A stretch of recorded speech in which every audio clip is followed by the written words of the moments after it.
Money wasn't always just metal carried in wallets. Once upon a time, money was a secret, a weapon, and above all, a language that only a handful of people could read. In 15th century Florence, those thick leather-bound ledgers kept in dark rooms hid more than just numbers. They concealed the fates of kings, the fears of the church, and the very foundations of the modern world.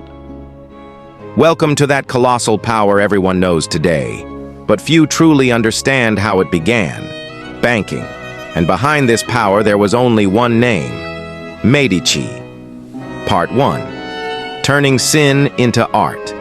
In those days, being wealthy was dangerous. The church labeled taking interest on debt as usury and considered it one of the greatest sins. Those who dealt with interest were deemed worthy of the lowest circles of hell. However, the Medici family found a loophole. They were masters of the hidden account. Instead of lending money, they hid it within time. They would provide funds to a merchant in Florence and receive payment months later in London in a different currency. On the surface, there was no interest, only a currency exchange. Yet the mathematics behind the paper whispered a hidden profit of 20%. Rule 1. If the law blocks the path, don't change the path. Change the definition on paper. Part 2. Double entry, the invisible eye.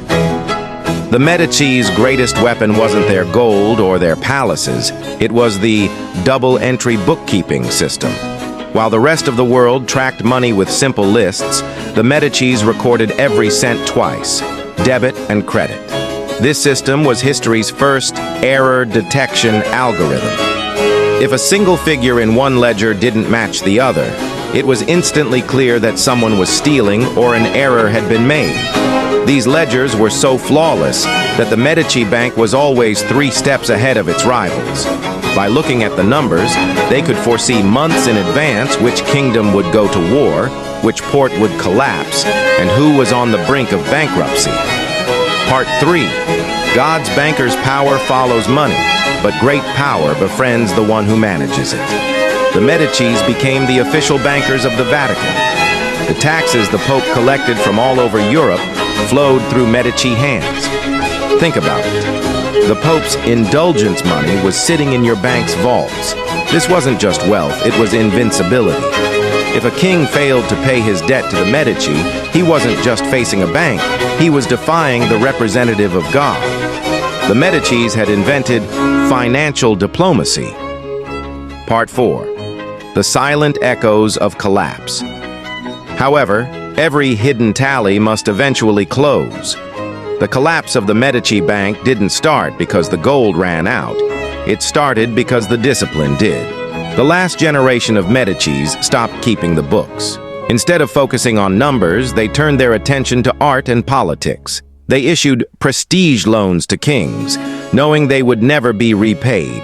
Accounting errors were ignored, and the secret interest games were no longer a secret.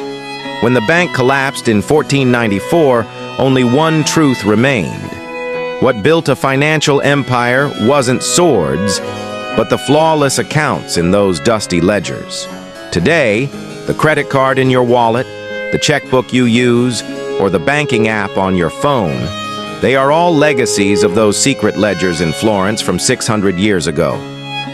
The Medicis taught us this: real power isn't owning the money, it's seeing where the money is going before anyone else.